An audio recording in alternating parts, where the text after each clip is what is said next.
ফের কলকাতার শিক্ষা প্রতিষ্ঠানে ধর্ষণের অভিযোগ। দেশের নামকরা শিক্ষা প্রতিষ্ঠান আইআইএম জোকা এবার ধর্ষণের অভিযোগ সামনে এলো।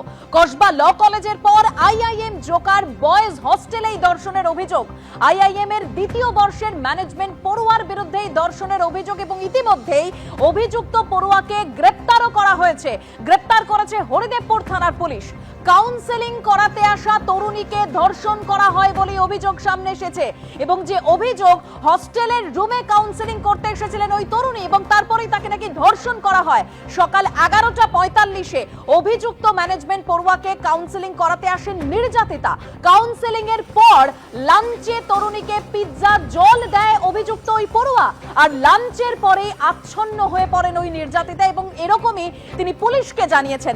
আরো তথ্য আপনাদের সামনে রাখবো সরাসরি। পার্থপ্রতিম ঘোষ আমাদের সঙ্গে রয়েছেন এই মুহূর্তে। পার্থ, দেখো, মারাত্মক একটি অভিযোগ এবং যে অভিযোগটা হচ্ছে কোন জায়গায় আবার একটি শিক্ষা প্রতিষ্ঠান, একেবারে প্রিমিয়াম শিক্ষা প্রতিষ্ঠান আইআইএম ক্যালকাটা, আইআইএম জোকা, সেখানে এবং সেখানে যে অভিযোগ উঠছে একেবারে শিক্ষা প্রতিষ্ঠানের মধ্যে ধর্ষণের অভিযোগ উঠছে এবং অভিযোগকারিনী যে অভিযোগপত্রে যে কথা উল্লেখ করেছেন সেটি হচ্ছে যে গোটা বিষয়টা একটা পরিকল্পনা ছিল, সেটা কিন্তু তিনি অভিযোগপত্রে উল্লেখ করেছেন।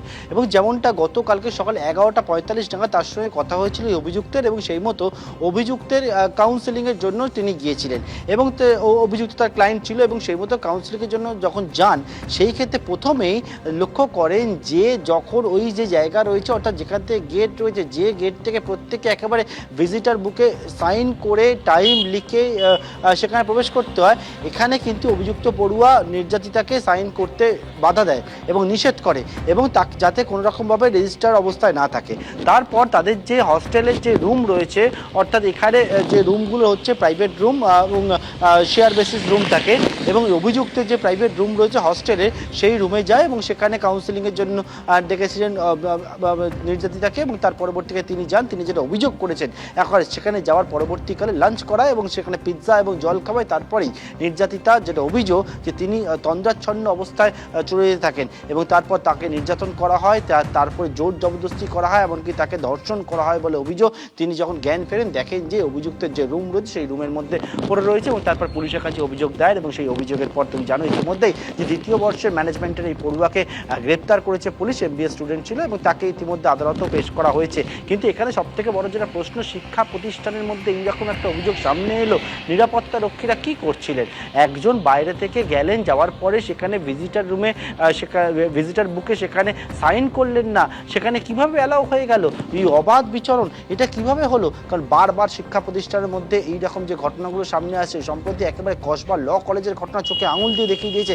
তারপরে আবারও এই অভিযোগ উঠলো ধর্ষণের অভিযোগ, সেটা হচ্ছে আবারও একটি শিক্ষা প্রতিষ্ঠানে ধর্ষণের অভিযোগ উঠলো এবং গোটা ঘটনা ইতিমধ্যেই পুলিশ জানাচ্ছে যে এই ঘটনার পিছনে আরও কি রয়েছে সেগুলোই জানার জন্য তারা তদন্তকে বর্তমানে এগিয়ে নিয়ে যাচ্ছে। একদম পার্থ, তুমি আমাদের সঙ্গে থাকো। অর্থাৎ কসবা ল কলেজের ঘটনা আমরা দেখেছি, যে ঘটনায় তোলপাড় পড়ে গেছে, তারপর ফের আরো একটা শিক্ষা প্রতিষ্ঠান যেখানে ধর্ষণের অভিযোগ সামনে আসছে এবং সেই শিক্ষা প্রতিষ্ঠান দেশের নামকরা শিক্ষা প্রতিষ্ঠান জোকা আইআইএম, সেখানে ধর্ষণের অভিযোগ এবার সামনে আসছে এবং ইতিমধ্যেই প্রাক্তন ছাত্র তাকে গ্রেপ্তারও করা হয়েছে। এবং যে প্রশ্নগুলো সামনে আসছে যে ভিজিটার্স বুকে এন্ট্রি ছাড়াই কিভাবে ওই তরুণীকে নিয়ে যাওয়া হয়েছিল বয়েজ হস্টেলে ধর্ষণের অভিযোগ, কোথায় ছিলেন নিরাপত্তা রক্ষীরা? ধর্ষণে একজন জড়িত নাকি জড়িত একাধিক ব্যক্তি? অর্থাৎ একের পর এক প্রশ্ন ইতিমধ্যেই সামনে আসে এবং যে অভিযুক্ত যাকে ইতিমধ্যেই গ্রেপ্তার করা হয়েছে তাকে ইতিমধ্যেই আদালতে নিয়ে যাওয়া হয়েছে, সেই ছবি আপনারা একদিকে আপনাদের সামনে রেখেছি।